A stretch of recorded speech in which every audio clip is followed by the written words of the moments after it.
আসসালামু আলাইকুম ওয়া রাহমাতুল্লাহি ওয়া বারাকাতুহু। কেমন আছেন আপনারা? আলহামদুলিল্লাহ। আউযু বিল্লাহি মিনাশ শাইতানির রাজীম। বিসমিল্লাহির রহমানির রহিম। وَيَوْمَ يُنَادِيهِمْ فَيَقُولُ ماذا أجبتم المرسلين فعميت عليهم الأنباء يومئذ فهم لا يتساءلون فأما من تاب وآمن وعمل صالحا فعسى أن يكون من المفلحين।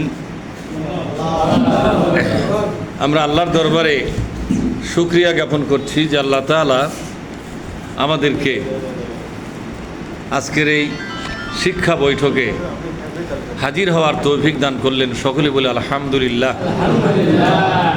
সালাত এবং সালাম বিশ্বনবী মুহাম্মদুর রাসূলুল্লাহ, সকলে বলি সাল্লাল্লাহু আলাইহি ওয়াসাল্লাম। সম্মানিত ভাইয়েরা, আমি আপনাদের সামনে 3টি আয়াত পড়েছি। এটা সূরা আল কাসাস, কোরআনুল কারীমের 28তম সূরা। কততম সূরা বলুন? 28তম সূরা। 65, 66 এবং 66 এখানে খতিয়ান নাম্বার, দাগ নম্বর দিয়ে দিচ্ছি যাতে আপনাদের খুঁজতে কি হয়, সহজ হয়। সম্মানিত ভাইয়েরা, এই সূরাটি মাক্কি সূরা। কি সূরা জোরে বলুন? মাক্কি সূরা। কাসাস মানে হলো ঘটনা বহুল সূরা, কাহিনী নির্ভর সূরা। কাসাস মানে কাহিনী, জীবন বৃত্তান্ত, ঘটনা বৃত্তান্ত, কাহিনী নির্ভর সূরা। এর মধ্যে অনেকগুলো কাহিনী আল্লাহ তাআলা বর্ণনা করেছেন। নবী রাসূল ছাড়াও আরও বেশ কিছু কাহিনী এখানে বর্ণনা করা আছে। এই জন্য এর নাম রাখা হয়েছে কাসাস। কি রাখা হয়েছে জোরে বলুন? হ্যাঁ,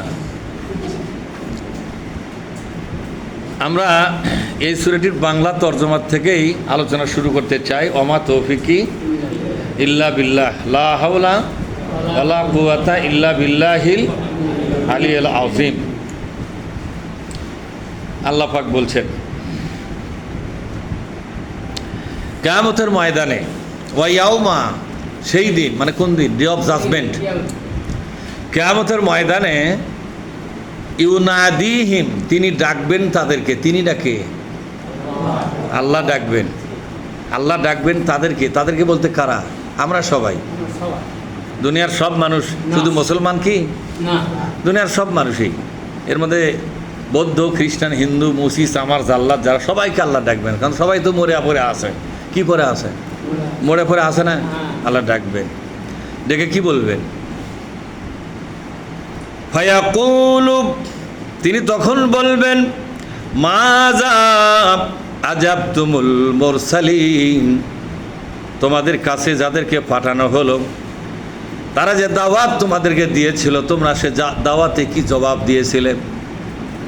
সমস্ত নবী রাসূলগণ কিন্তু একটা দাওয়াত দিয়েছিল কিনা জোরে কোন?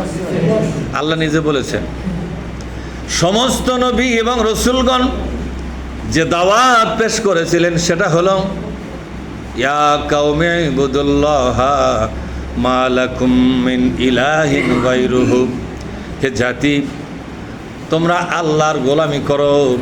দ্বিতীয় দাওয়াতটা ছিল ওয়াস্তানিবুত তাগুত। দ্বিতীয় দাওয়াতটা কি? তাগুতকে বর্জন করা। তাগুত কাকে বলা হয়? তাগুত সেই নেতাদেরকে বলা হয় যারা সমাজে রাজনীতির নেতৃত্ব দেয় কিন্তু কোরআনের আন্দোলন করে না। এরকম নেতা আছে সমাজে? বলেন তো, আবু জেহেল তো নেতা ছিল, কিন্তু এটা তাগুত নেতা না ইসলামী নেতা?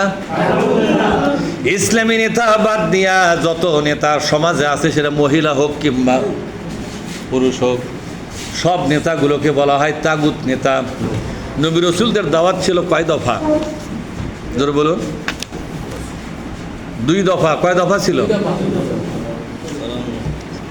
কয় দফা ছিল? 2 দফা দাওয়াত। এর মনে রাখতে হবে।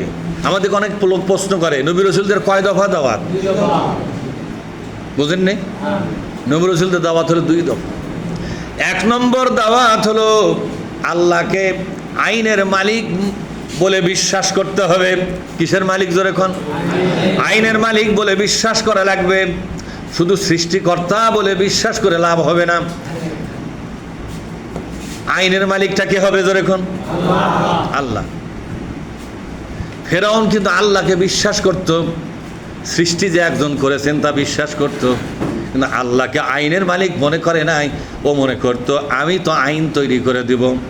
ফেরাউন নিজেই বলেছিল ওয়ামা আহাদিকুম, বলেন ওয়ামা আহাদিকুম ইল্লা সাবিলার রশাদ। কি মারাত্মক কথা! আল্লাহ তাআলা ফেরাউনের বক্তৃতা কোরআন শরীফের মধ্যে দিয়ে দিয়েছে। সুবহানাল্লাহ বলবেন না?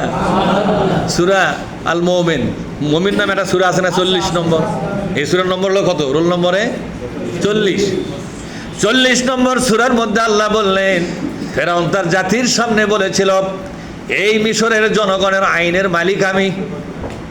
তার মালিক জোরে কোন? এই মিশরের জনগণের আইনের মালিক আমি। এদের জন্য আইন আমি দিব। কিন্তু মুসা আকাশ থেকে বলে আইন আসবে, সেই কথা বলে আমরা আকাশ থেকে আসা আইন মানব না। ওই আইন আমরা নিজেও মানব না, এখানেও মানতে দেব না। আর মুসা নবীর বক্তব্য ছিল এ আকাশ এবং জমিন যিনি সৃষ্টি করেছেন তিনি আইন তৈরি করেছেন। সৃষ্টি জগতের জন্য বিধান চলবে কার? রব্বুনাল্লাযী। মুসা জবাব দিয়েছিলেন কি, দেখছেন কি সুন্দর জবাব। রব্বুনাল্লাযী আতা কুল্লা শাইইন খালকাহু সুম্মা হাদা। এই আকাশ ও জমিন সৃষ্টি করেছেন যিনি, তিনি আইনের পাণ্ডুলিপি তৈরি করেছেন, তার আইনই চলবে। অন্য একটা আয়াতে আল্লাহ বলেছেন আলা, সাবধান হয়ে যাও, লাহুল খালকু, সৃষ্টির মালিকানা যার, আইনের মালিকানাও যেরকম সৃষ্টির মালিকানা যার।